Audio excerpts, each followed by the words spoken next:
الشیطان الرجیم بسم اللہ الرحمن الرحیم الحمدللہ رب العالمین الصلاة والسلام علی اشرف الانبیاء والمرسلین سیدنا و نبینا ابی القاسم محمد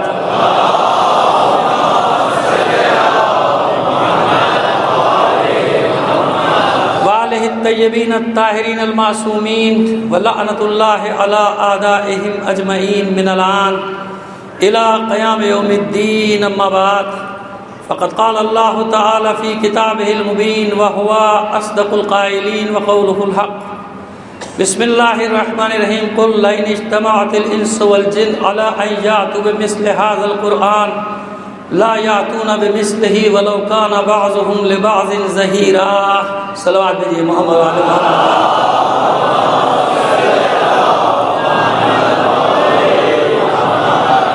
آپ سے درخواست کروں گا تمام شہدائے ملت جعفریہ کے صالح ثواب کے لیے، خاص طور پر استاد شہید پروفیسر سبط جعفر زیدی جو ہمارے درمیان سال گزشتہ مجالس کی رونق تھے، آج بھی رونق ہے الحمدللہ، ان کی آواز گونج رہی ہے، ان سب کو شامل کرتے ہوئے ایک سورہ فاتحہ پڑھ کر بخش دیجیے گا.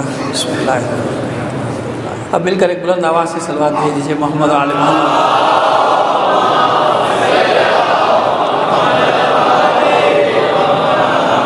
دو تین منٹ لیں گے، پہلی مجلس ہے، اس کے بعد پھر مضمون کا تعارف کرائیں گے. وہ یہ کہ ظاہر ہے کہ ایام عزا شروع ہو گئے، ہر سال کی طرح ایک مسئلہ ہے کہ بس کیا ہوگا پتہ نہیں کیا ہوگا، کیسے گزرے گا. جیسے بھی گزرے گا بھائی، ایک بات طے ہے کہ عزاداری کل بھی ہوتی تھی، عزاداری آج بھی ہے، ہم نہیں ہوں گے جب بھی ہوگی. ایک بات یاد رکھیے، ہمیں کوئی ختم نہیں کر سکتا، یہ یقین رکھیے، کبھی بھی نہیں، ہو ہی نہیں سکتا کہ ہمیں کوئی ختم کر دے. مجھے مار سکتے ہیں لوگ، میں ختم ہو سکتا ہوں، ہم نہیں ختم ہوتے. یہ میں اور ہم میں بڑا فرق ہے، یہ سمجھ لیجئے گا آج، اور انشاءاللہ آپ جتنا سوچیں گے آپ کا یقین بڑھتا چلا جائے گا. میں کیا ہوتی ہے؟ میں ہوتی ہے گروہ، میں ہوتی ہے پارٹی، میں ہوتا ہے گروپ، اور اس کی مدت ہوتی ہے مختصر، 30 سال 40 سال 50 سال 60 سال، بہت زیادہ 80 سال. بنو امیہ کی طرح پھر چادر لپٹ گئی، قصہ ختم ہو گیا، جاؤ ختم. تاریخ کا گرد و غبار میں کہیں چھپ جاتے ہیں، کچھ نہیں پتہ ہوتا کہاں سے آئے کہاں گئے، ختم ہو گیا. میں ختم ہو جاتی ہے. مجھے مار سکتے ہیں لوگ، آپ کو مار سکتے ہیں، ہم کچھ اور ہیں. ہمیں کوئی ختم نہیں کر سکا. جس نے بھی ختم کرنے کی کوشش کی، خواہ وہ کسی بھی شکل میں آیا ہو، وہ ختم ہو گیا، اور اسے ختم ہونا ہے. یہ قانون الہی ہے، اسے ختم ہونا ہے، وہ ختم ہو جائے گا. ان کے نام بھی ختم ہو جائیں گے، ان کے گروہ ختم ہو جائیں گے، سب کچھ ختم ہو جائے گا، ان کی تنظیمیں بھی ختم ہو جائیں گی. مگر ہم ہیں، ہم تھے، ہم رہیں گے. کیونکہ ہم میں نہیں ہوں، ہم یعنی حسینیت، ہم یعنی کربلا، ہم یعنی عاشورہ، ہم یعنی مذہب حقہ کے فالوور. ساری دنیا مل کر بھی چاہے ہمیں مٹانا تو ہمیں نہیں مٹا سکتی. اور اس کی دلیل دے دوں کہ 100 سال پہلے نہیں تھے کچھ لوگ، مگر ہم تھے. تھے کہ نہیں تھے؟ 200 سال پہلے نہیں تھی کوئی پارٹیاں، ہم تھے. 300 سال پہلے نہیں تھے وہ حکمران جو آج ہیں، ہم تھے. آج بھی جو ہیں ختم ہو جائیں گے، ہم رہیں گے. 100 سال بعد نہ معلوم کون لوگ آئیں گے کون لوگ جائیں گے، مگر ہم رہیں گے. 200 سال بعد آج جو کچھ ہیں وہ نہیں ہوں گے، مگر ہم ہوں گے. یعنی ہم قیامت تک رہنے والے لوگ ہیں، اور قیامت کے دن بھی اسی علم کے سائے میں جائیں گے. اطمینان رکھو. لہذا یہ یقین رکھو، یہ لفاظی نہیں ہے، یہ عقیدہ ہے جو بیان کر رہا ہوں. مجھے مار سکتے ہو، ہمیں نہیں مار سکتے، کیونکہ ہم جو ہیں وہ میں نہیں ہوں بھائی. میں آسان کر کے بتا رہا ہوں، یہ ظاہر ہے کہ بعض لوگ سمجھیں گے فلسفہ منطق. میں اس فلسفے منطق کی گہرائی میں نہیں جا رہا، اگرچہ کہ یہ فلسفہ ہے، اگرچہ کہ حکمت ہے، مگر اس کو یاد رکھیے، آپ اطمینان رکھیے، کیونکہ آپ کی ذمہ داری ہے ہی نہیں یہ ذکر حسین کو قائم رکھنا، برپا کرنا. ہم تو اپنا ثواب لوٹتے ہیں بھائی، سیدھی بات یہ ہے. اپنا حصہ زیادہ سے زیادہ تبرک لینے کی کوشش کرتے ہیں. جیسے تبرک لوٹتے ہیں نا بھائی، اس میں بھی ایک مزہ ہے، ثواب ہے. تو ہم تو وہ اپنا تبرک لوٹنے میں کہ جتنا زیادہ مل جائے ذکر حسین میں سے اتنا ہی ہمیں فائدہ ہوگا نا. یہ ذکر کی ذمہ داری کسی اور نے لی ہوئی ہے بھائی. اور یقین رکھو یہ بھی لفاظی نہیں، عقیدہ ہے، یہ عقیدہ نہیں تو شیعہ نہیں کہ میں قسمیں زیادہ نہیں کھاتا، لیکن یہ قسم کھانے کے موقع ہے کہ خدا کی قسم جب تم حسین کے لیے گھر سے نکلتے ہو، حسین کی ماں بھی تمہارے ساتھ ہوتی ہے اور تمہارا امام زمانہ بھی تمہارے ساتھ ہوتا ہے، پھر کیا پرواہ ہے؟ پھر کیا پرواہ ہے؟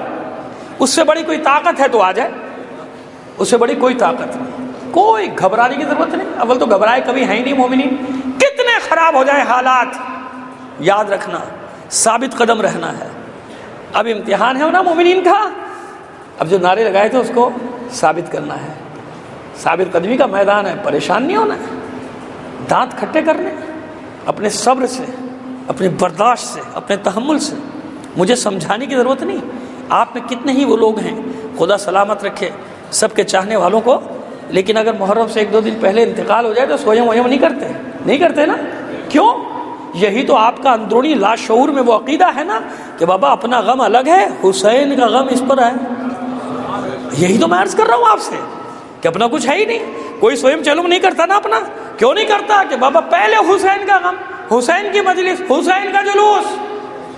تو یہ دنیا میں ایک الگ ہی قوم ہے جس کی ساخت بالکل الگ ہے، لوگ ہزاروں کروڑوں اربوں روپیہ خرچ کر کے خوشی ڈھونڈنے کی کوشش کرتے ہیں، بھائی یہاں سب کچھ لٹا کر غم حسین لیتے ہیں، جان لٹا کر جو لوگ غم لیتے ہیں وہ ہیں تشیع، وہ ہیں اہل بیت کے عزادار، وہ ہیں حسین کے عزادار۔ صبر، تحمل، برداشت، اپنے جلوسوں کو ڈسٹرب نہیں ہونے دینا، پوری سازش کی جائے گی، مختلف واقعات کے ذریعے اس کے مجلسیں ڈسٹرب کر دو، عشرے ڈسٹرب کر دو، جلوس بنائے، ثابت قدمی کے ساتھ۔ یاد رکھو عزاداری کرنی ہے اپنی، جب تک زندہ ہیں عہد ہے کہ نہیں ہے عہد؟ وعدہ ہے کہ نہیں ہے؟ وعدہ ہے بابا، جان آنی جانی چلی جائے گی، اس سے اچھی موت کون سی ہے؟ حسین کا ذکر کرنے جا رہا ہوں یا سننے جا رہا ہوں یا سن کر آ رہا ہوں یا کر کے آ رہا ہوں، اس سے اچھی کون سی موت ہے بابا؟ اس موت پہ تو فخر ہے، ہمیں انتظار میں ہم اس موت کے، یہ موت ملے کہ دنیا گواہی دے کہ حسین کا ذکر کر رہے تھے یا سن رہے تھے یا کر کے آ رہے تھے یا کرنے جا رہے تھے یا سن کے آ رہے تھے یا سن کے جا رہے تھے، اور موت تو آنی ہے، اچھی موت، عزت کی موت، مگر صبر کا دامن ہاتھ سے مت چھوڑنا، صبر و تحمل، برداشت۔ انتظامی امور میں میرے لفظ کو یاد رکھیے گا، انتظامی امور میں سب سے تعاون کرنا ہے، وہ چاہے ہمارے امام بارگاہوں کی انتظامیہ ہو، چاہے وہ ہمارے اسکاؤٹس کے جوان اور بچے ہوں، یہ خوبصورت لباس پہن کے یہ جو کھڑے ہوتے ہیں آپ کے لیے انتظامات کریں، چاہے وہ ٹریفک پولیس کے جوان ہوں، چاہے وہ پولیس کے جوان ہوں، چاہے وہ رینجرز کے جوان ہوں، انتظامی امور میں ہمیں سب سے تعاون کرنا ہے تاکہ دشمن کو کوئی موقع نہ ملے۔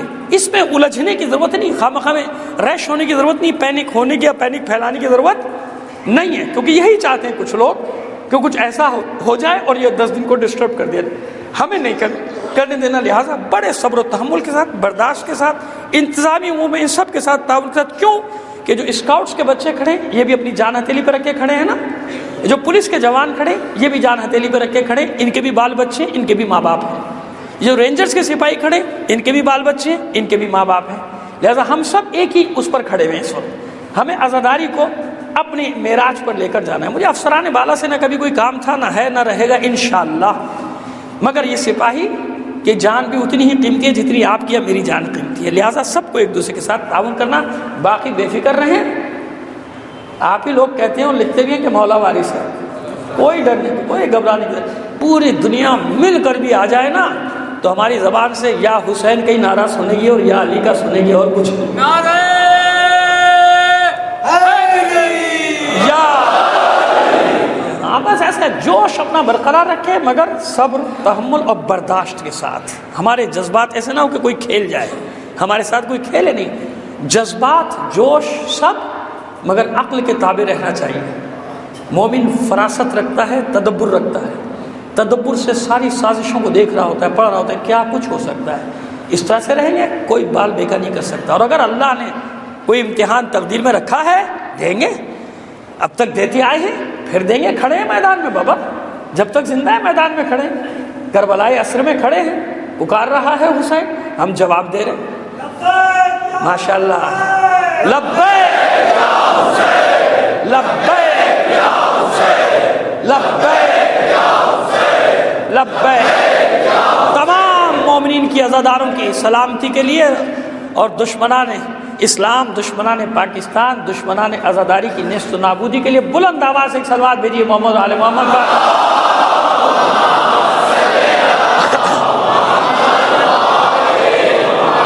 بس آج مضمون کا تعارف کرا دیتے ہیں، موضوع کا تعارف کرا دیتے ہیں، تمہیدی گفتگو، پھر انشاءاللہ زندگی رہی کل سے اس کی تفصیل میں جائیں گے۔ جن لوگوں نے نہیں پڑھا کہ عنوان کیا ہے ان کو میں بتا دیتا ہوں کہ اسلام اور قربانی اہل بیت، کیونکہ سلسلہ آج تک جاری ہے، لہذا بالکل ہم نے عصر حاضر کے مطابق کوشش کی ہے مجھ جیسے طالب علم نے کہ کچھ مطالب آپ کے سامنے پیش کر دیں ان چند دنوں میں اگر زندگی رہی تو اسلام اور قربانی اہل بیت، یہ آج ہم تعارف کرائیں گے، مضمون کا تمہیدی گفتگو ہوگی۔ جو کچھ 8 دن بیان ہونا ہے وہ آج کے مقدمے میں انشاءاللہ اجمالی طور پہ آپ کے سامنے پیش کر دیں گے۔ ایک بار اور صلوات عنایت فرمائیے محمد آل محمد کا۔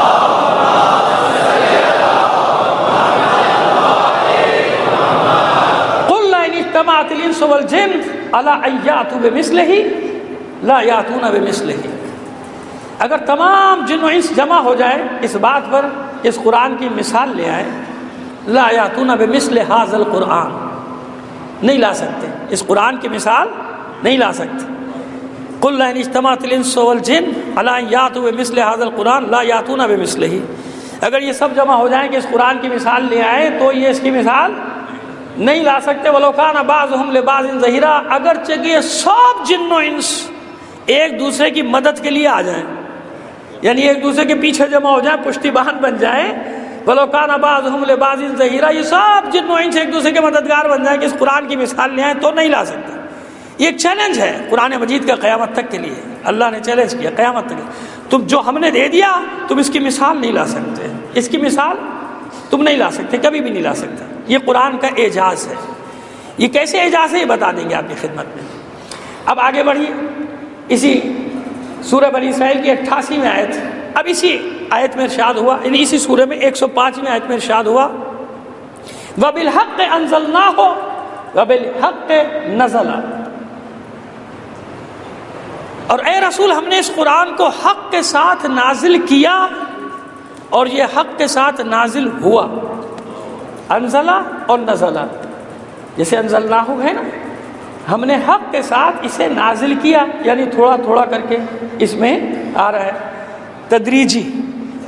وبالحق نزلہ، اور یہ حق کے ساتھ نازل ہوا، یہاں دونوں، ورنہ دوسری جگہوں پہ آیات الگ الگ ہیں، نزلہ کا صیغہ الگ آتا ہے، انزلنا کا الگ آتا ہے، ایک نزول دفعی ایک نزول تدریجی ہے قرآن مجید کا۔ اس ہم خشک بحث میں اگرچہ کہ بڑی فائدہ مند ہے، سود مند ہے مومنین کے لیے، لیکن اس کو اٹھا رکھتے ہیں پھر کسی وقت کے لیے، لیکن اتنا سمجھ میں آ جانا چاہیے آپ کو کہ حق کے ساتھ نازل کیا ہے ہم نے اس قرآن کو، اور یہ حق کے ساتھ نازل ہوا۔ وَمَا أَرْسَلْنَاكَ إِلَّا مُبَشِّرًا وَنَذِيرًا، اور اے حبیب ہم نے آپ کو رسول بنا کر نہیں بھیجا مگر خوشخبری بھی سنانے والا اور ڈرانے والا بھی بنا کر بھیجا، یعنی دونوں ذمہ داریاں آپ کی ہیں، آپ لوگوں کو ڈرائیے بھی، اور ایسا اتنا مت ڈرا دیجیے کہ وہ مایوسی ہو جائیں کہ اب تو کچھ ہونا ہی نہیں۔ ہوتا ہے نا بعض دفعہ کہ اتنا ڈرا دو کہ بیچارہ مایوس ہو جائے کہ کچھ بھی کر لو جنت تو نہیں ملنی، کوئی بھی کام کر لو جنت نہیں ملنی کا، ایسا نہیں ڈرائے گا، بلکہ آپ کو ہم نے بھیجا ہے وَمَا أَرْسَلْنَاكَ مُبَشِّرًا، ہم نے خوشخبری سنانے والا، کہ جو گناہگار بندے ہیں ان کو مایوس مت کیجیے گا، ان گناہگار بندوں کو بھی بشارت دے دیجیے گا کہ اطمینان رکھو اللہ تمہارے ہر گناہ کو بخشنے والا بھی ہے۔ قُلْ يَا عِبَادِيَ الَّذِينَ أَسْرَفُوا عَلَىٰ أَنفُسِهِمْ لَا تَقْنَطُوا مِن رَحْمَةِ اللَّهِ إِنَّ اللَّهَ يَغْفِرُ الذُّنُوبَ جَمِيعًا، اے رسول اے حبیب ہمارے گناہگار بندوں کو یہ بشارت دے دیجئے کہ اللہ کی رحمت سے کبھی مایوس مت ہونا، میں تمہارا خالق ہوں، تمہارے ماں باپ سے زیادہ تم سے محبت کرتا ہوں، میں نے خلق کیا ہے، وہ جو ماں باپ کی محبت ہے وہ محبت کا خالق بھی تو میں ہی ہوں نا، میں نے ہی تو محبت دی ہے ان کے دل میں، میں خالق، ان سے زیادہ میں تم سے محبت کرتا ہوں، یہ فرمایا جا رہا ہے، یہ بتایا جا رہا ہے لوگوں کو۔ قُلْ يَا عِبَادِيَ الَّذِينَ أَسْرَفُوا عَلَىٰ أَنفُسِهِمْ لَا تَقْنَطُوا مِن رَحْمَةِ اللَّهِ إِنَّ اللَّهَ يَغْفِرُ الذُّنُوبَ جَمِيعًا، کوئی بھی گناہ کرو گے توبہ کرو گے بخشنے والا ہوں، یہ بشارت ہے قرآن کی۔ ایسے نہیں کہ لوگوں کو بہکانے کے لیے بات کی ہے، قرآن مجید نے دونوں چیزوں کو رکھا، ڈرایا بھی اور بشارت بھی، تاکہ گناہ گار مایوس ہو کے اور گناہ نہ کرنے لگے کہ اب بخشی تو ہونی نہیں اور گناہ کرتے چلے جاؤ، نہیں، کسی بھی وقت توبہ کا دروازہ کھلا ہے، کسی بھی وقت آ جاؤ، تیرا ہر گناہ میں بخش دوں گا، ہر گناہ کو بخش دیا جائے گا۔ تو اس قرآن مجید میں کیا ہے؟ اب آئیے، یہ تو ہم نے آیت کی تھوڑی سی تشریح کر دی آپ کے لیے، اب آتے ہیں اصل مضمون کی طرف۔ اس قرآن مجید میں کیا ہے؟ پروردگار نے اس قرآن مجید میں دین کو کامل کیا. کیسے دین کو کامل کیا؟ کہ جو کچھ گزر چکا، جو کچھ آنے والا ہے، وہ سب اللہ نے اس قرآن میں جمع کر دیا. جمع کیا یا نہیں کیا؟ آیات پڑھنے کی مجھے ضرورت نہیں، تبیانا لکل شیء، کہ یہ قرآن مجید ہر شے کو بیان کرتا ہے. اور دوسری جگہ لا رطب ولا یابس الا فی کتاب مبین، کوئی خشک و تر ایسا نہیں جو قرآن مجید میں موجود نہ ہو. ایسا ہے نا، یہ آیات الہی نا، جو کچھ بھی ہے اولین آخرین کا علم، عالم غیب ہو یا عالم شہود، سب اس میں ہے. عالم غیب ہو یا عالم شہود، دونوں اس میں ہیں. ہمارے لیے ظاہر قرآن حجت، یعنی جو ظاہری آیات ہم پڑھتے ہیں ہمارے لیے حجت، لیکن یاد رکھیں کہ اس کا ایک غیب بھی ہے، اس کا ایک باطن بھی ہے. ایک عالم غیب ہے، ایک عالم شہود ہے. عالم شہود جو میرے سامنے ہے، عالم غیب میرے سامنے نہیں. جو میرے سامنے نہیں اس پہ ایمان رکھوں یا نہ رکھوں؟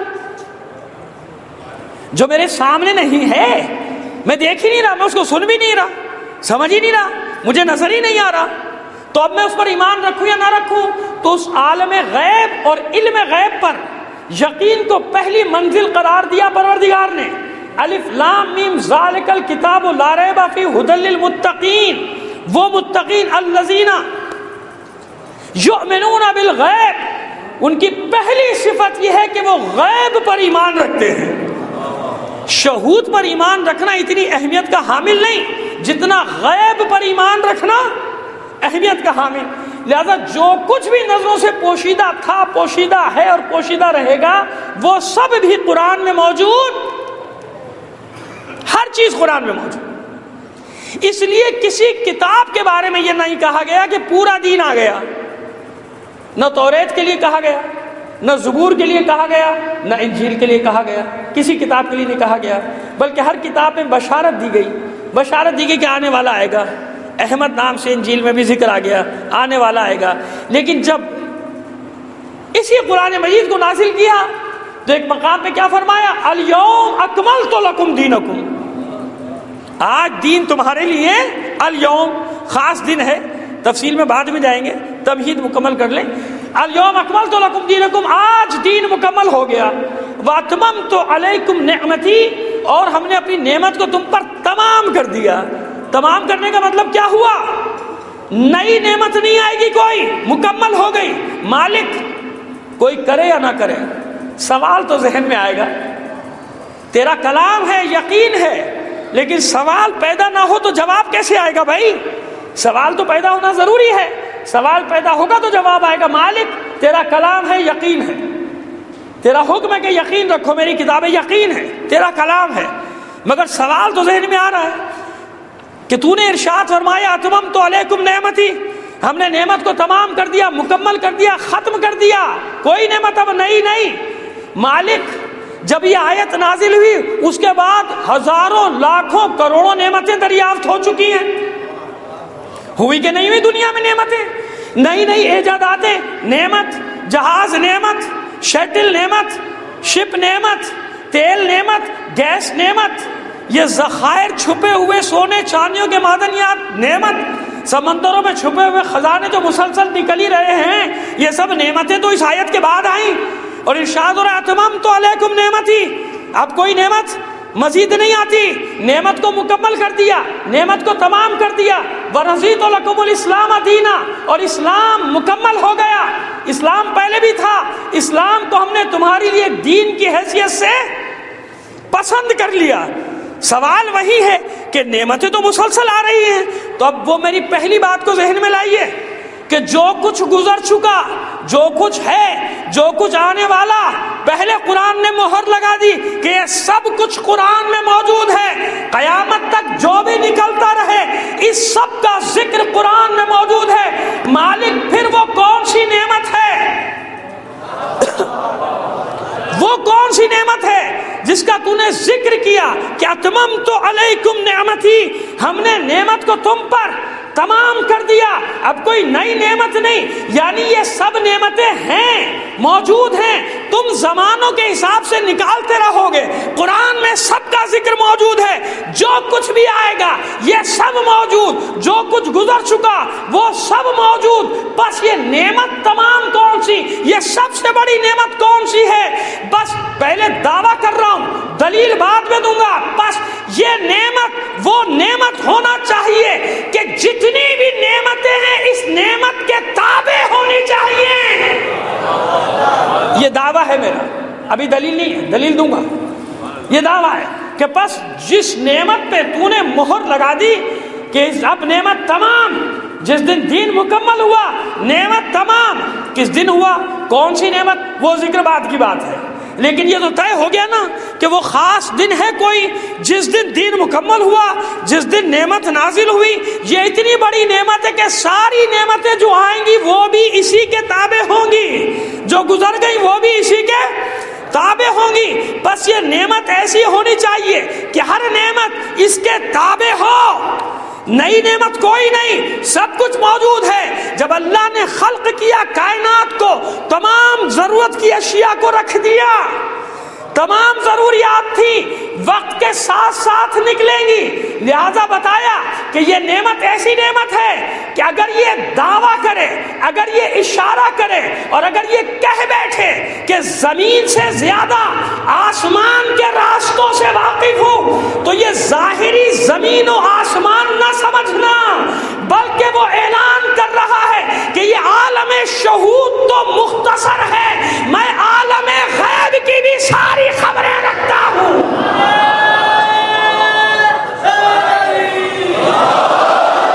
زمین کے راستے،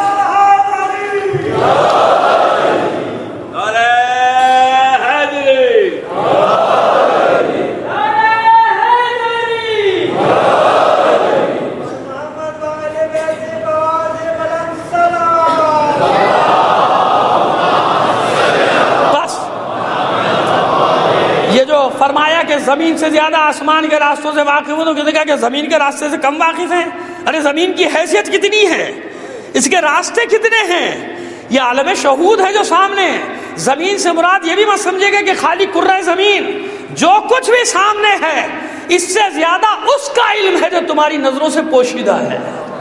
اس عالم غیب کا بھی سارے بِإِذْنِ ربی، اپنے اللہ کے حکم سے مجھے یہ حاصل ہے، اللہ کے حکم سے مجھے طاقت اور یہ اختیار حاصل ہے کہ میں اولین کا بھی سابقین کا بھی، اور یہاں سے زیادہ اس عالم ظاہری سے زیادہ عالم غیب کی خبریں میرے پاس ہیں، کیا ہونے والا ہے میں اس کی بھی خبر رکھتا ہوں۔ لہٰذا یہ کون سی نعمت ہونی چاہیے؟ یہ وہ نعمت ہونی چاہیے کہ تمام نعمتیں اس کے تابع ہوں۔ پہچانا کیسے جائے کہ یہ سب سے بڑی نعمت ہے؟ پہچانا کیسے جائے کہ یہ سب سے بڑی نعمت ہے؟ یہ تو طے ہو گیا کہ اللہ نے اسلام کو دین کی حیثیت سے پسند کر دیا، دین مکمل ہو گیا، اب کوئی نیا دین آنے والا نہیں ہے، اسلام ہے جو کچھ آخر تک قیامت تک اسی کو رہنا ہے۔ سب مسلمان تھے، آدم سے لے کے جناب عیسیٰ روح اللہ علیہ السلام تک، تمام کے تمام انبیاء پیغمبر اسلام پر ہی تھے، یاد رکھیے گا، سب مسلمان تھے، مگر اسلام مکمل یہ وہ سفر تھا یہاں مکمل ہو گیا۔ جب یہ دین مکمل ہو گیا، اسلام کو اللہ نے پسند کر لیا، اور وہ سب سے بڑی نعمت دے دی مسلمانوں کو، کہ جو کائنات کی سب سے بڑی نعمت تھی وہ میں نے دے دی تم کو، تمام کر دیا نعمت کو۔ اب جتنی بھی نعمتیں ہیں اس نعمت کے تابع، تو پہچان کا ذریعہ کیا ہے، شناخت کا ذریعہ کیا ہے، اس نعمت کو پہچانوں کیسے، اس نعمت کا اندازہ کیسے لگاؤں کہ یہ نعمت کون سی ہے؟ تو چلیے زیادہ دور نہ جائیے، جو نعمتیں آپ کو میسر ہیں ان کا شمار کرنا شروع کیجیے۔ گھر نعمت، ماں باپ نعمت، بہن بھائی نعمت، بیوی بچے نعمت، اچھی زندگی نعمت، آسودگی نعمت، اچھی آب و ہوا نعمت، پانی نعمت، ہوا نعمت، یہ جتنی بھی آپ کے پاس ہے گنتے چلے جائیے۔ اب مقابلہ کیجئے کہ ان میں قیمتی نعمت کون سی ہے، اب موازنہ کیجئے، مقابلہ کیجئے نعمتوں کا کہ ان میں قیمتی نعمت کون سی ہے، تو لاشعوری طور پہ فیصلہ آپ خود ہی کر دیں گے کہ اگر کوئی مشکل پڑے گی، چیزوں کو قربان کرنے کی باری آئے گی، تو مہنگی چیز کو بچانے کے لیے آپ پہلے سستی چیز قربان کریں گے، بھائی اس کو نکالو اس کو بچاؤ، اس کو نکالو اس کو بچاؤ۔ سیلاب طوفان آئے تو گھر سے چمٹ کے نہیں بیٹھیں گے، وہ قیمتی سامان لو بھاگو، گھر ڈوبتا ہے، ڈوبے جان اور مال تو بچے نا، اور اگر مال کو بھی پھینکنے کا وقت آ جائے مال کو بھی پھینک دیں گے، پھینک دیں گے نا، پھینک دو، جان بچاؤ۔ نعمت کا اندازہ یہ ہوتا ہے جب مصیبت پڑتی ہے تو انسان جن چیزوں کی قربانی دیتا چلا جائے، یہ قربانی دینا بتا رہی ہوتی ہے کہ جس چیز کو بچانے کے لیے قربانی دی جا رہی ہے اس چیز کی اہمیت کتنی ہے کہ نہیں ہے؟ لہذا ہمیشہ انسان بڑی نعمت کو بچانے کے لیے دوسری نعمتوں کو چھوٹی کا لفظ میں استعمال نہیں کرتا، کیونکہ اس سے اہانت یا حقارت کا تصور پیدا ہو سکتا ہے نا، بلکہ دیگر نعمتوں کو قربان کرنا شروع کر دے گا۔ مال بھی حلال کا کمایا ہو تو چھوٹی نعمت تو نہیں نا بھائی، اللہ کی نعمت ہے، حلال کا مال ہے، اس کی بھی اہمیت ہے۔ اللہ نے منع تھوڑی کیا بھائی رزق حلال سے۔ جناب جعفر طیار کے پاس اتنی دولت تھی کہ 12 دروازوں سے مانگنے والوں کو دیا کرتے تھے۔ مولا کائنات کا بیٹا ہے، بھتیجا بھی ہے، بیٹا بھی ہے، داماد بھی ہے، اپنے پاس پالا ہے، تو صفات تو اگر مال و دولت پہ اتنی قدغن ہوتی تو مولا منع کرتے کہ جعفر طیار یہ اتنے اربوں تمہارے پاس درہم کروڑوں لاکھوں درہم دینار لے کر بیٹھو گا؟ نہیں، مگر جانتا ہے جعفر طیار کہ جو اللہ کی راہ میں قربان ہی نہ کیا جائے اس مال کا فائدہ کیا ہے۔ جو اللہ کی راہ میں قربان نہ کیا جائے تو دیا تھا تو ایسے دیا تھا کہ قربان کرنے والا بھی جانتا تھا کہ اس کو کیسے خرچ کرنا ہے، کس پر خرچ کرنا ہے کہ نہیں۔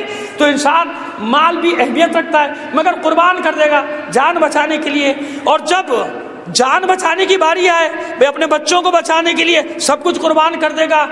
وطن قربان کر دیتا ہے کہ نہیں کر دیتا؟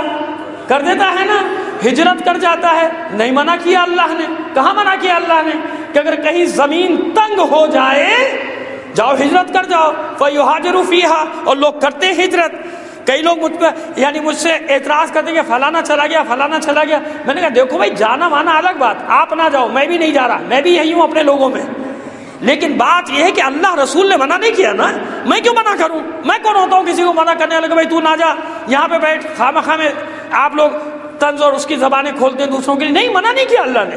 کیوں؟ جب ایسا دیکھے کہ تنگ ہو گئی مجھ پر زمین تو ہاجروا فیہا، اللہ کی زمین بہت بڑی ہے، قرآن مجید میں فرمایا جاؤ ہجرت کر جاؤ۔ تو جان اور مال بچانے کے لیے سب کچھ کرتا ہے نا، جان بچانے کے لیے، اولاد بچانے کے لیے آخری حد تک ہر چیز قربان کر دے گا، وہ جان بچا لے گا۔ اور جس کے لیے جان بھی قربان کر دیتا ہو، نعمتوں کا موازنہ کر رہے ہیں نا کہ بڑی نعمت کون سی؟ تو سب سے بڑی نعمت ہے میری جان، اپنی جان بچانے کے لیے سب کچھ کر لوں گا، سب کچھ قربان کر دوں گا۔ وہ کہتے ہیں کہ جان بچانے کے لیے وہ روایات موجود ہیں کہ یہ بھی جائز تو وہ بھی جائز۔ ایک صلوات بھیج دیجیے محمد علی محمد۔ تو کیا ہوا بھائی، اس کو ادھر رکھیں اسی جگہ، خیر ہے کہ نہیں ہے؟ اب مجھے بتائیے کہ وہ نعمت کون سی ہے جس کو بچانے کے لیے انسان اپنی جان سے بھی درک نہیں کرتا، اپنے بچوں سے بھی درک نہیں کرتا، سب قربان ہو جاؤ، جان بھی چلی جائے، مگر یہ نعمت مجھ سے کوئی نہیں چھین سکتا۔ بس اب بتائیے کہ تمام دنیا کے اہل بیت کے عاشقوں سے پوچھئے، چاہنے والوں سے پوچھئے کہ مال بڑی نعمت ہے یا عشق علی، گھر بڑی نعمت ہے یا حب حسین، بچے بڑی نعمت ہے یا اولاد حسین کا ماتم، اولاد علی کا ماتم۔ پتہ چلتا چلا جائے گا نا کہ بڑی نعمت کیا ہے۔ تو سب سے بڑی نعمت کو بچانے کے لیے سب سے قیمتی چیز دینی پڑتی ہے۔ اگر آج آپ قربانیاں دے رہے ہیں تو کیوں دے رہے ہیں؟ کہ یہ جان دینا گوارا ہے، غم حسین دینا گوارا نہیں ہے۔ یا آپ کو یہ جان دینا گوارا ہے، مال دینا گوارا ہے، عشق علی دینا گوارا نہیں ہے۔ یہ ہے وہ نعمت، اتممت علیکم نعمتی، یہ علی کی ولایت، علی کے عشق کی صورت میں وہ نعمت دے رہا ہوں کہ جو بھی اس نعمت کو پہچان گیا، جو نہیں پہچانا اس کی بات نہیں کر رہا۔ وہ تو اس دن بھی نہیں پہچانے تھے جس دن خدا کے رسول نے اعلان کیا تھا، کہاں پہچانے تھے؟ اور جو پہچانے تھے انہی نے اس وقت بھی رسول کی آواز پر لبیک کہا تھا، ان ارواح نے، اور آج بھی لبیک کہہ رہی ہیں کہ نہیں کہہ رہی؟ تمہارا کمال نہیں، یہ غدیر کے دن جو اعلان ہوا ہے تو قیامت تک ارواح نے کچھ نے لبیک کہا تھا، کچھ نے منہ پھیرا تھا۔ جس نے منہ پھیرا تھا آج تک منہ پھیرے ہوئے ہے، جس نے لبیک کہا تھا قربانیاں دے رہا ہے، لبیک کہہ رہا ہے۔ تو اب مجھے بتاؤ کہ آل رسول پہ، علی اور اولاد علی پہ سب کچھ قربان ہے یا نہیں؟ کیوں قربان ہے؟ کہ بابا ان نعمتوں کی کوئی اہمیت نہیں عشق اہل بیت کے سامنے، عشق علی کے سامنے، ولائے علی کے سامنے، عشق حسین کے سامنے، عزاداری کے سامنے اس جان و مال کی کوئی اہمیت نہیں۔ یہ قربانی دینا بتا رہی ہے کہ سب سے قیمتی نعمت وہ ہوتی ہے جس پر اپنا جان و مال سب قربان کر دیا جائے۔ بس ہم حسین پر اپنی جان قربان کر کے اعلان کر رہے ہیں کہ ہمیں معرفت کا وہ حق نہیں جو معرفت حسین کو حاصل تھی، ہمارا حسین پر قربان ہونا ہی بتا رہا ہے کہ اگر کربلا میں ہوتے تو حسین پر ہی جان قربان کرتے، اور حسین پر جان قربان کرنا یعنی اللہ کے نام پر جان قربان کرنا ہے۔ کیوں؟ کربلا میں جتنے بھی شہید ہیں، دلیل سنو، جتنے بھی شہید ہیں کربلا میں سب نے کیا کہا؟ حسین پر قربان ہونے جا رہا ہوں، اس کے علاوہ کچھ نہیں کہا۔ ماں نے بچوں کو تیار کیا کیا کہہ کر؟ صبح حسین پر قربان ہو جانا، یہی کہا نا۔ بہن نے بھائی کو ہدیہ کیا، جاؤ مولا پہ قربان ہو جاؤ۔ انصار حسینی ایک دوسرے کو کہتے رہے جاؤ حسین پر قربان ہو جاؤ۔ آپ کہتے ہیں کہ اللہ کی راہ میں قربانی دی، کوئی اعتراض کر سکتا ہے نا آپ پہ؟ بھئی آپ کہہ رہے ہیں اللہ کی راہ میں لڑے، آپ کہتے ہیں اللہ کے لیے لڑے، لیکن اعتراض بھی کوئی نہیں کرتا۔ مزے کی بات یہ وہ بھی سب یہ کہتے ہیں کہ نہیں اللہ کی راہ میں لڑے۔ بھائی میں تو یہ دیکھ رہا ہوں مقاتل کی کتب میں یہی لکھا ہے، جہاں جس کے اقوال لکھے ہیں حسین پر اپنے مولا پہ جان دے رہا ہوں، حسین پہ جان دے رہا ہوں۔ ماؤں نے بچوں سے یہ کہا جاؤ حسین پر قربان ہو جاؤ، چچا پہ قربان ہو جاؤ، ماموں پہ قربان ہو جاؤ، بھائی پہ قربان ہو جاؤ۔ ایسے ہی ہے نا، ایسے ہی ہے نا، جاؤ اپنے بابا پہ قربان ہو جاؤ، یہی کہا؟ یہ کب کہا اللہ پہ قربان ہو جاؤ؟ نہیں نہیں، عمل بتا رہا ہے نا۔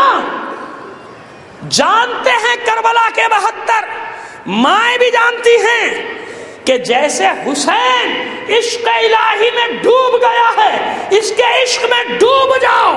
آج حسین پر قربان ہونا ہی اس بات کی دلیل ہے کہ اللہ پر قربان، اللہ کے نام پر، اللہ کے دین پر قربان ہو رہے ہیں۔ اسی لیے جتنے بھی صاحبان حکمت، جتنے بھی عالم، پڑھے لکھوں کی بات کر رہا ہوں، پڑھے لکھے جاہلوں کی بات نہیں کر رہا، یہی کہتے رہے کہ دین حسین ہے، دین کو پناہ دینے والا حسین ہے۔ اعلان کر دیا کہ حسین پر قربان ہونا یعنی دین پر قربان ہونا ہے۔ بس اب ہم حسین پر قربان ہو رہے ہیں۔ اب مجھے بتاؤ جس چیز پر حسین قربان ہوا اس کی کیا قیمت ہے؟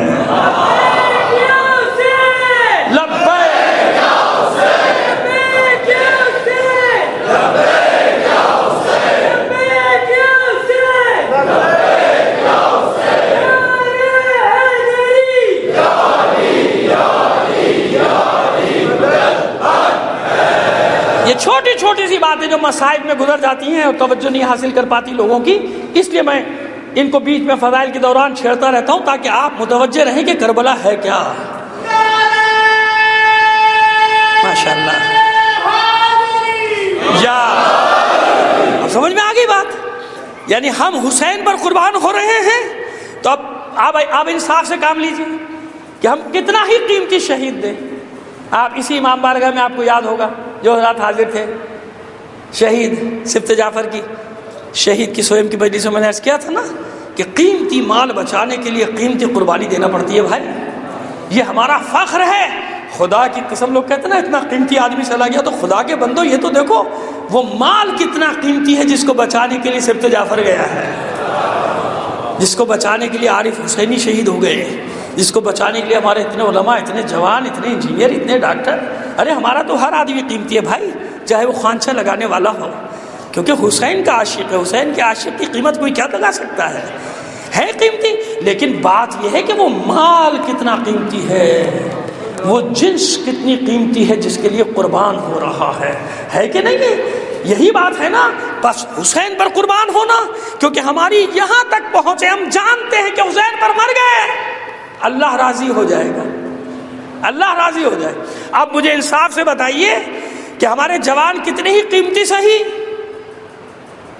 ہمارے بیٹے، ہمارے بھائی، ہمارے دوست، ہمارے علماء، ہمارے ڈاکٹر، ہمارے انجینئر، ہمارے دانشور، ہمارے شعراء، ہمارے خطبہ، ہمارے سوسان، ہمارے نوحہ خان، سب قیمتی ہیں، کتنے ہی قیمتی ہوں، مگر یہ اتنا قیمتی مال آیا کہاں سے آپ کے پاس؟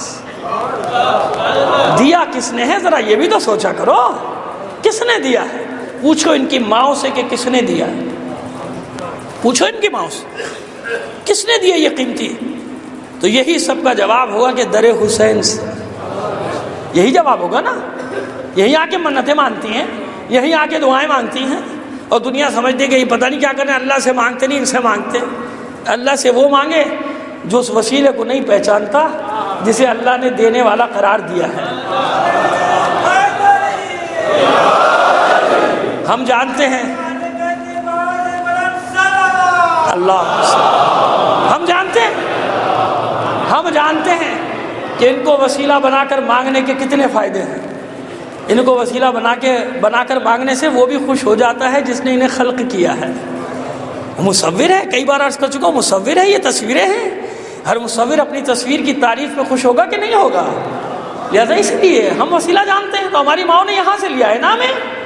اب مجھے بتائیے کہ وہ ہستیاں جن پر آپ قربان ہو رہے ہیں، اتنی قیمتی قیمتی جانیں قربان کر رہے ہیں، ان تمام اپنے شہداء کو ایک پلڑے میں رکھیے، اور ایک پلڑے میں کربلا کے ایک شہید کو رکھ دیجئے، بس کسی بھی۔ کون سا پلڑا وزنی ہوگا؟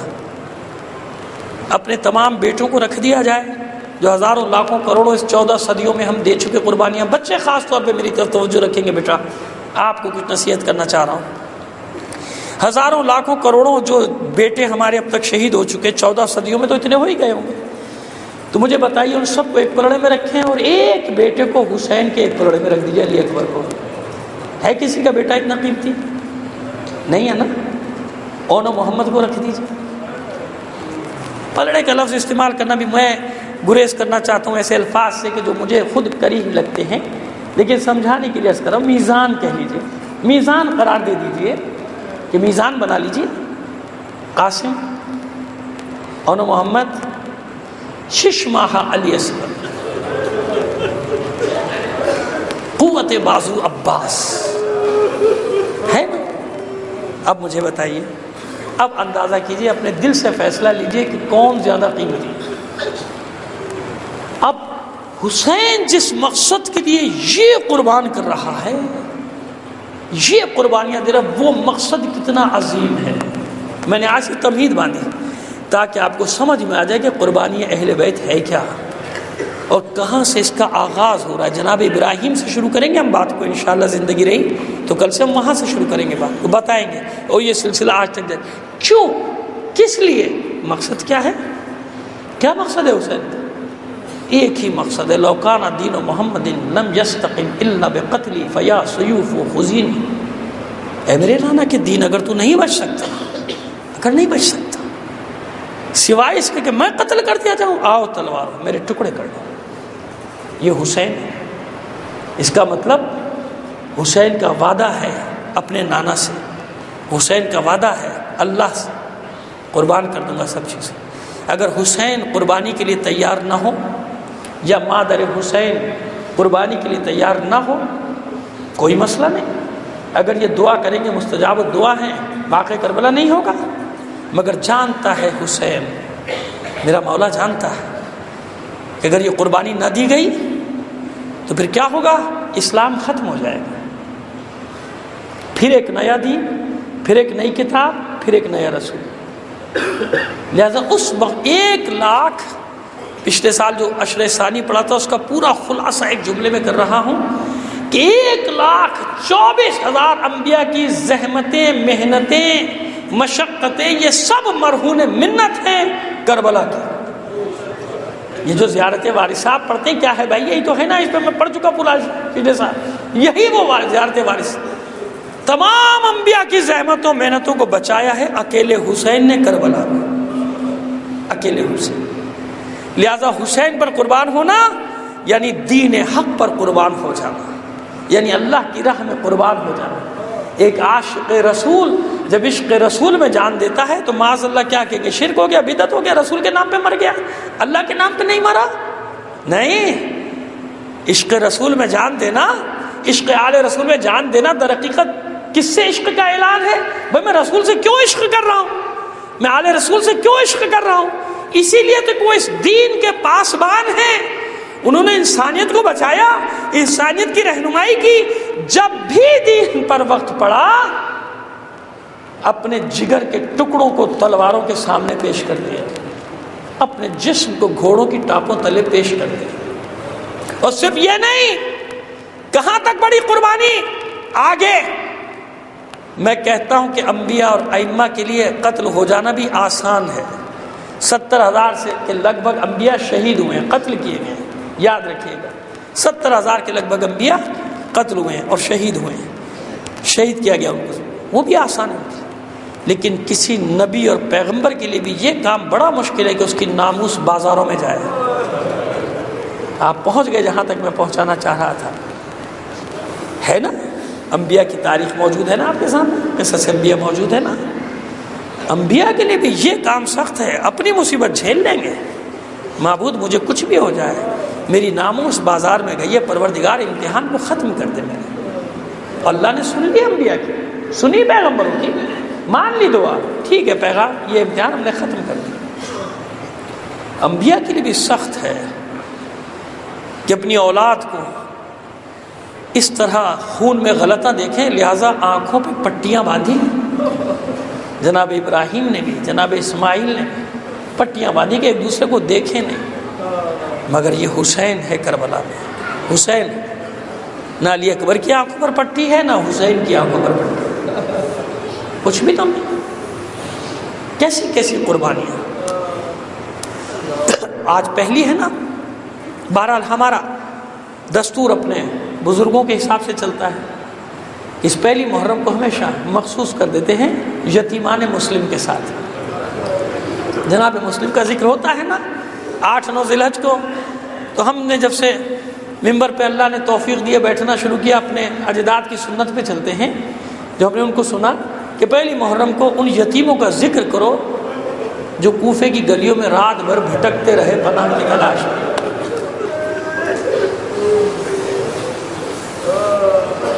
عجیب ہے یہ کربلا، بہت عجیب۔ میں یہ جملے جو اب ادا کرنے جا رہا ہوں یہ اس لیے ادا نہیں کر رہا کہ میں آپ کو زبردستی رلانا چاہتا ہوں، مجھے اس کا کوئی شوق نہیں، کیونکہ میں جانتا ہوں شیعہ نہیں، جہاں بھی کسی کے سینے میں انسان کا دل دھڑک رہا ہے وہ ان واقعات کو برداشت نہیں کر سکتا۔ کچھ عرصے پہلے کی بات ہے، چند سالوں پہلے کی بات ہے کہ میرے احباب کچھ دانشور حضرات مجھ سے سوال کرتے تھے کہ آپ لوگ مبالغہ، بلکہ اعتراض کرتے تھے کہ آپ لوگ مبالغہ بہت کرتے ہیں مسائل میں۔ میں پوچھتا تھا مثلاً کیا مبالغہ آپ کو نظر آتا ہے؟ کہا کہ بھائی اس طرح کیسے ہو سکتا ہے کہ لاشوں کے ٹکڑے ٹکڑے کر دیے جائیں، ان کو گھوڑوں ٹاپوں تلے پامال کیا جائے، پانی نہ دیا جائے معصوم بچوں کو پینے کے لیے، کئی شبانہ روز تک انہیں پانی نہ دیا جائے، بھائی کیسے ہو سکتا ہے کہ خواتین کو ایسے بے پردہ کر کے بازاروں میں پھرایا جائے؟ خیر جواب تو میں اس وقت بھی دیتا تھا معقول، مگر اب مجھے جواب دینے کی ضرورت پیش نہیں آئی۔ کیوں؟ اس لیے جواب دینے کی ضرورت پیش نہیں آئی کہ انہوں نے خود دیکھ لیا۔ اب تو میں سوال کرتا ہوں کہ یہ بتاؤ کہ زمانے جاہلیت اور وحشت و بربریت کے دور سے 61 ہجری کے لوگ قریب تھے یا آج کے؟ وہ لوگ وحشت و بربریت کے دور سے زیادہ قریب تھے۔ جمعہ 8 دن ہوئے تھے انہیں کلمہ پڑے ہوئے، ان کی اولادیں تھیں۔ فتح مکہ کے بعد اکثریت تھی جن کی اولاد تھی کربلا میں، جنہوں نے کلمہ پڑھا تھا، مسلمان ہوئے تھے۔ کتنے دن ہوئے تھے انہیں؟ وہی چال چلن تھے، کوئی زمانے نے ترقی بھی نہیں کی تھی، ویسے ہی لوگ تھے، نہیں یقین آتا تھا ہماری باتوں کا۔ مگر آج تم نے دیکھا 1400 سال کے بعد یہ ماڈرن ایج، یہ جدید دور جسے کہا جاتا ہے، جدید دور میں دیکھا تم نے کہ سارے دنیا کی میڈیا نے دکھایا کہ جب آج ایسے لوگ ہیں جو سینہ چاک کر کے انسان کا دل نکالیں اور فخر سے چبائیں اور ویڈیو بنوائیں، تو اب تم اندازہ کر لو کہ آج تک جب نفرت اور بغض کا یہ عالم ہے تو 1400 سال پہلے یہ نفرت اور بغض کی آگ کیسی ہوگی ان کے سینوں میں؟ جنہیں یہ بتایا گیا تھا کہ علی نے تمہارے باپ کو قتل کیا، علی نے تمہارے چچا کو قتل کیا، علی نے تمہارے ماموں کو قتل کیا، کیسی آگ ہوگی؟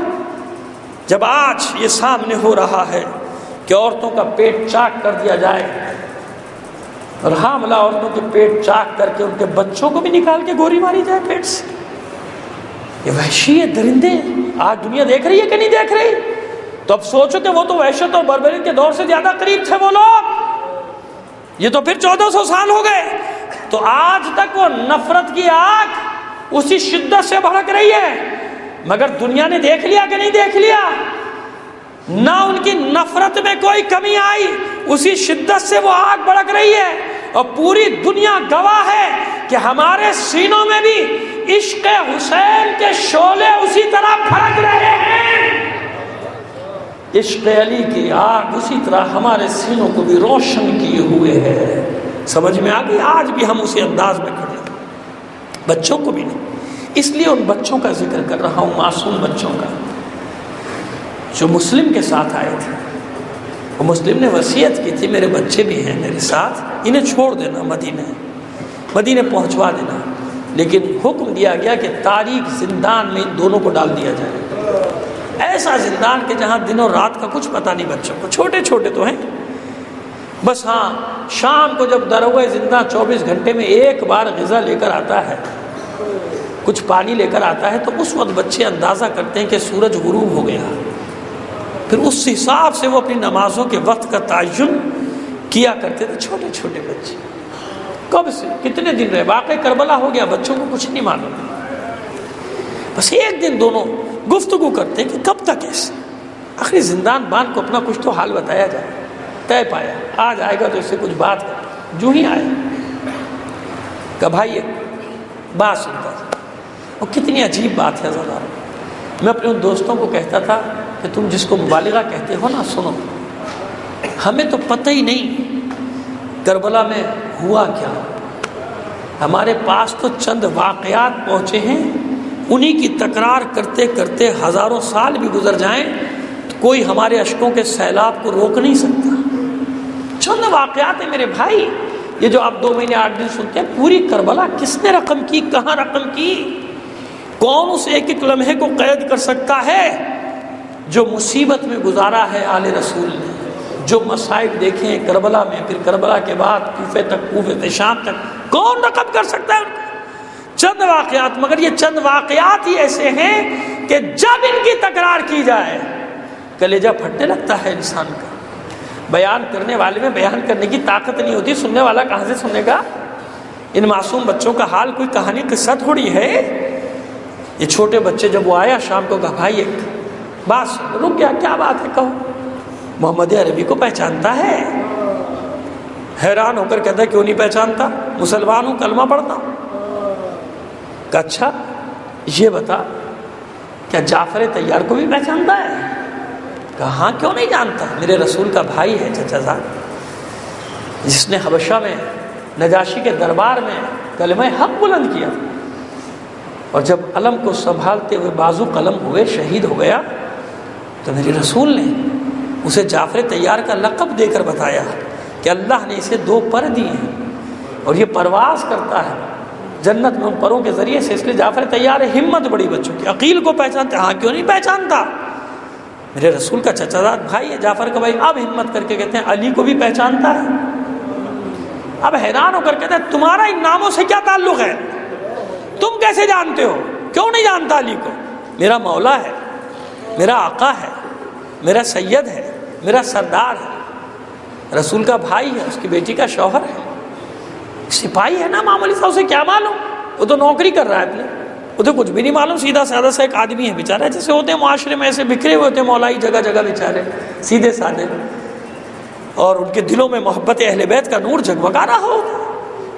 اب ہمت کر کے کہتے کہ ہم اسی خانوادہ رسالت کے چشم و چراغ، بھائی رسول ہمارے دادا ہے، ہم مسلم بنی عقیل کے یتیم ہیں، ہم عقیل کے پوتے ہیں، ہم جعفر کے پوتے ہیں، علی کے پوتے بھی ہیں، علی کے نواسے بھی ہیں۔ اتنا سننا تھا، قدموں پہ سر رکھ کے رونے لگا، بچوں تم نے مجھے آج تک بتایا کیوں نہیں تھا کہ تم کون؟ مجھے معاف کر دو، مجھ سے بڑا گناہ ہو گیا۔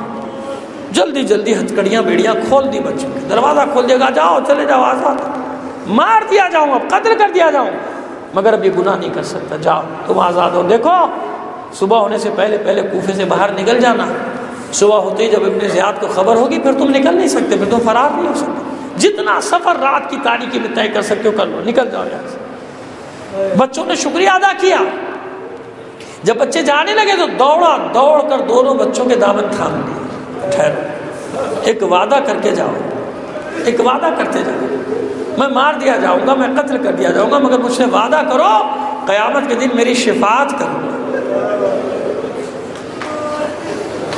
کتنا یقین ہے اسے ان بچوں کی شفاعت پر کہ یہ بچے اپنی شفاعت رکھتے گا، میں مار دیا جاؤں گا، میں قتل کر دیا جاؤں گا، مگر مجھ سے وعدہ کر کے جاؤ کہ میری شفاعت کرو گے قیامت کے دن۔ یہ اس کا یقین، یہ اس کا عقیدہ۔ ان بچوں کو بھی اپنے حق شفاعت پر اتنا یقین ہے کہ اس کا ہاتھ تھام کر کہتے ہیں تجھ سے وعدہ کرتے ہیں تیرے بغیر جنت میں قدم بھی نہیں رکھتے۔ دونوں بچے نکل گئے، خوش ہو گیا وہ سپاہی، نکل گئے زندان سے باہر، مگر کاتب تقدیر نے کچھ اور لکھا ہے نا، رات بھر یہ دونوں معصوم بچے، چھوٹے چھوٹے بچے گلیوں میں کوفے کی بھٹکتے رہے، مگر نکلنے کا راستہ نہ ملا۔ جب صبح نزدیک ہوئی، فجر کی نماز پڑھی، اس سے پہلے کہ سورج طلوع، ایک درخت میں اپنے آپ کو چھپا لیا، پوشیدہ کر لیا، اس کے نیچے ایک جوہر ہے۔ زوجہ حارث کی کنیز پانی بھرنے آئی، ابھی صبح کی سفیدی ہلکی ہلکی نمودار ہو رہی ہے، دیکھا کہ جوہر کے پانی میں دو چاند سے چہروں کا عکس پڑ رہا۔ حیران ہو کے درخت کی طرف دیکھتے کہ ایسے چہرے میں نے اس سے پہلے کوفے میں دیکھے۔ ہاشمی حسن کی یادگار۔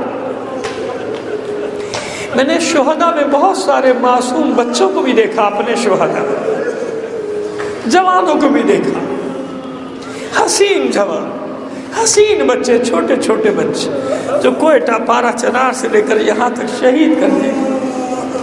ہم سب ان کے وارث ہیں، ہم سب سوگوار ہیں، بس ان تمام ماؤں بہنوں کو، بھائیوں کو، ان بڑھاپے جن کے بڑھاپے کے سہارے چھین لے گئے، ان سب کی تسلی کے لیے میں ایک حقیقت پسند آدمی ہوں، وہ پیش کر رہا ہوں کہ سنو تمہاری تسلی ہو جائے گی، رو لو مسلم کے بچوں پر۔ میں نے ایسے چہرے نہیں دیکھے، یہ کس مملکت کے شہزادے ہیں؟ دیکھ کر کہتی ہے درخت کی طرف، تم کس مملکت کے شہزادے؟ نیچے آ جاؤ، مت ڈرو مجھ سے، تم امان میں ہو، میں تمہاری حفاظت کروں، مجھے بتاؤ تم کون ہو۔ دونوں بچے نیچے آئے، اس سے کہا ہم مسلم کے یتیم، مومنہ ہم پر ایک احسان کر دے، کوفے سے باہر نکلنے کا راستہ بتا دے، ہم رات بھر بھٹکتے رہے، ہمیں راستہ نہیں ملا، بس مسلم کا نام سنا گھبرا کے کہتے ہیں جلدی چلو میرے ساتھ، تم دن کی روشنی میں نہیں نکل سکتے کوفے سے باہر، میری مالکت مومنہ ہے، اہل بیت کی چاہنے والی ہے، چلو اس کے پاس لے کے چلتی ہوں، کوئی راستہ نکالے گی۔ گھر میں داخل ہوئی، زوجہ حارث کو حال بتایا، خوش ہو گئی، کہتی ہے تم میری امان میں آ گئے، اب تمہیں کوئی نقصان نہیں پہنچے گا، کل ایک قافلہ جانے والا ہے، اس میں چھپا کے تمہیں بھیج دوں گی۔ نہ معلوم کتنے عرصے سے زندان میں تھے، نیا لباس دیا بچوں کو، بہترین غذا دی، اور بتاتی نہیں کیونکہ سمجھ گئی کہ بچوں کو نہیں معلوم کہ کربلا ہو گئی، بچے سہم جائیں گے، دہل جائیں گے، نہیں بتایا، بس اتنا کہا کل بھیج دوں گی تمہیں مدینے، خوش ہے۔ اور پھر اس کے بعد باتیں بھی کرتی کہ دیکھو جانا شہزادیوں کو، رسول زادیوں کو اس کنیز کا سلام پہنچا دینا۔ رات ہوئی، ایک کوٹری میں کہا تم یہاں رات بھر آرام کرو، یہاں کوئی نہیں آتا، باہر سے قفل ڈال دیا کہ میرا شوہر ابن زیاد کے دربار میں ملازم ہے، کہیں ایسا نہ ہو کہ انعام کے لالچ میں تمہیں اس کے حوالے کر دیں، لہذا چھپا دیا۔ حارث دیر سے آیا، پوچھا دیر کیوں؟ کہ مسلم کے یتیم زندان سے فرار ہو گئے، بہت بڑا انعام رکھا، سارا دن ڈھونڈتا رہا، تھک گیا، مگر وہ دونوں مجھے ملے نہیں۔ کہا کیوں؟ رسول خدا کا دل دکھاتا ہے، کیوں فاطمہ کی بد دعائیں لیتا ہے، چھوڑ ان دو بچوں کا پیچھے، کھا پی کے سو گیا۔ اب یہاں تو کچھ اور ہے نا مقدر میں. چھوٹے بھائی کی آنکھ کھلی نصف شب کے بعد. بڑے بھائی کا شانہ ہلا کر کہتا ہے بھیا اٹھو بھیا اٹھو. بھائی نے آنکھ کھولی, کیا بات ہے؟ کہ بھیا میں نے عجیب خواب دیکھا ہے, عجیب خواب دیکھا ہے. میں نے خواب میں رسول خدا کو دیکھا. ان کے سامنے ہمارا بابا آیا. رسول خدا سوال کرتے ہیں مسلم میرے بچوں کو کہاں چھوڑا ہے؟ ہمارا بابا مسلم رو رو کر کہتا ہے خدا کے حبیب اے حبیب میرے بچے سالم کی قید میں, ابن زیاد کی قید میں. رسول نے ہمارے بابا کو سینے سے لگا کر کہا مسلم اطمینان رکھو, بس ابھی تمہارے بچے کچھ دیر میں آنے والے ہیں. بڑے بھائی نے خواب سنا, سن کر کہتا ہے بھیا میں نے بھی یہی خواب دیکھا. دونوں بچوں کو شہادت کا یقین ہوا, ایک دوسرے سے گلے مل کر رونے لگے. چھوٹے چھوٹے سے معصوم بچے روتے روتے ہچکیاں بن گئی, آواز بلند ہوئی. حارث کی آنکھ کھلی, تلوار اٹھا کر کہتا ہے بچوں کے رونے کی آواز کہاں سے آتی ہے؟ مومنہ گھبرا کر کہتی ہے ہم سائے میں کسی کے بچے روتے ہوں گے. کھڑا ہوا اپنے بستر سے کہتا ہے نہیں یہ آواز میرے گھر سے آ رہی ہے. بڑا اس کوٹھی کی طرف, تلوار مار کر قفل کو توڑا, ٹھوکر مار کے دروازہ کھولا, اندر داخل ہوا, دیکھا تو معصوم بچے ایک دوسرے سے گلے لپٹے ہوئے رو رہے ہیں. یہ ملعون آگے بڑھ کر ٹھوکریں برسانا شروع کرتا ہے چہرے پر, سر پر. بچوں کے چہرے اور سر لہو لہان ہو گئے, کتنے ہی دانت بچوں کے شہید ہو گئے. مارتا جاتا ہے, کہتا جاتا ہے سارا دن تمہیں کوفے میں ڈھونڈتا رہا, میرے ہی گھر میں چھپے ہوئے ہو. رسیوں سے باندھا, دونوں بچوں کو کھینچ کر کوٹھی سے نکالا, ضرور قتل کروں گا تمہیں. ابن زیاد کی خوشنودی بھی ملے گی, انعام بھی ملے گا. پیچھے پیچھے مومنہ گھسٹتی جاتی ہے میں نے امان دی تھی, میں نے امان دی تھی, ان بچوں پر رحم کر, رسول خدا کی دشمنی مول نہ لے, مول نہ لے. ارے یہ خانوادہ رسالت کے معصوم بچے ہیں, کچھ نہیں سنا. بیٹے کو بھی ساتھ لیا, غلام کو ساتھ لیا, نہر کوفہ کے کنارے آیا, قتل کرنے کے لیے غلام کو حکم دیا قتل کر دے. غلام آگے بڑھا, بڑے بھائی نے کہا ٹھہر, کیا بلال حبشی کی قوم سے ہے؟ وہ حیران ہو کر کہتا ہے کہ ہاں. تم کیسے جانتے ہو بلال کو؟ کہا ہم نے دیکھا نہیں مگر سنا ہے کہ ہمارے جد رسول خدا کے مؤذن کا نام بلال حبشی تھا. حیران ہو کر وہ حبشی غلام کہتا ہے کیا تم خانوادہ رسالت کے بچے ہو؟ کہا کہ ہاں ہم رسول کے بھائی عقیل کے پوتے ہیں. اتنا سننا تھا, تلوار پھینکی, دوڑ کر نہر میں چھلانگ لگا دی. یہ ظلم نہیں کر سکتا, خانوادہ رسالت کے معصوم بچوں کو قتل کرنے کا گناہ نہیں لوں گا. جھجلا کر اپنے بیٹے کو حکم دیا تو قتل کر. بیٹا آگے بڑھا, ماں نے کہا دودھ نہیں بخشوں گی اگر تلوار اٹھائی. بیٹے نے تلوار پھینک دی, پیچھے ہٹ گیا. اب غصے میں آگے بڑھا, تلوار اٹھا کے وار کیا. یہ مومنہ دوڑ کر تلوار کی اور بچوں کے درمیان میں آ گئی. شانے پہ تلوار لگی, زخمی ہو کر ایک طرف گر پڑی. اب بچوں کو یقین ہو گیا شہادت کا. کہا ٹھہر ٹھہر, عربوں کا قاعدہ ہے 3 باتیں رکھی جائیں تو کوئی ایک بات مانتے ہیں. کہا بتاؤ کیا چاہتے ہو؟ کہا پہلی شرط یہ ہے, پہلی بات یہ ہے کہ ہمیں مدینے پہنچا دے. جو انعام ابن زیاد نے رکھا ہے اس سے زیادہ ہم تجھے دلوائیں گے. کہا یہ منظور نہیں. کہ دوسری بات یہ ہے ہمیں ابن زیاد کے دربار میں لے چل, وہ جو فیصلہ کرے. کہا نہیں مجھے ڈر ہے, تم بہت چھوٹے ہو, مجھے ڈر ہے کہیں اسے ترس نہ آ جائے اور وہ تمہیں چھوڑ نہ دے, میرا انعام رہ جائے. اب بچے کہتے تو پھر سن, بس اتنی مہلت دے دے کہ 2 رکعت نماز پڑھ لے. آج کے مصائب میں جب بھی پڑھتا ہوں معصوم بچوں کے لیے پڑھتا ہوں. یہ مسلم کے یتیم ہیں مگر جانتے ہیں کہ ہمارے مولا حسین کا مقصد کیا ہے. جان ہمارا مولا حسین کیوں قربانیاں دے رہا. اتنی مہلت دے, 2 رکعت نماز پڑھ لیں. بچوں نے نماز شروع کی, سجدے میں گئے. یہ ملعون آگے بڑھا, بڑے بھائی کی گردن پہ تلوار کا وار کیا, سر تن سے جدا کیا, دھڑ کو اٹھا کے نہر کے حوالے کیا. چھوٹے بھائی نے بڑے بھائی کے سر کو اپنے سینے سے لگا دیا. چلا چلا کر کہتا ہے بھیا بھیا مجھے اکیلا چھوڑ کر نہ جانا, اکیلا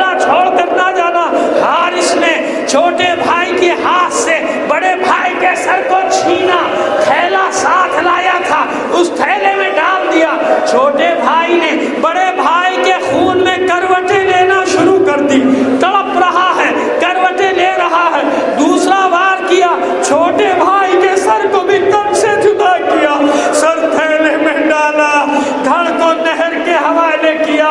ارے بڑے بھائی کا جسم اپنے چھوٹے بھائی کے انتظار میں سطح آب پر ٹھہرا ہوا تھا، جو ہی چھوٹے بھائی کے جسم کو پھینکا ہے، دونوں بے سر کے لاشیں بغل گیر ہوئے، تہے آپ بیٹھ گئے۔ صبح ہوئی، بنی اسد کے چند کسان گزر رہے ہیں، ایک منظر دیکھا، کوئی بی بی سر سے پیر تک سیاہ چادر میں ملبوس نہر کے کنارے بیٹھی زار و قطار رو رہی،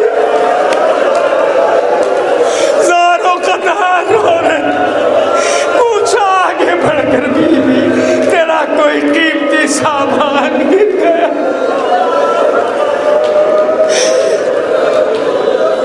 وہ بی بی کہتی ہے ہاں، ارے حارث ملعون نے میرے بچوں کو قتل کر کے پھینک دیا، میری مدد کرو، میرے بچوں کے لاشیں نکال دو۔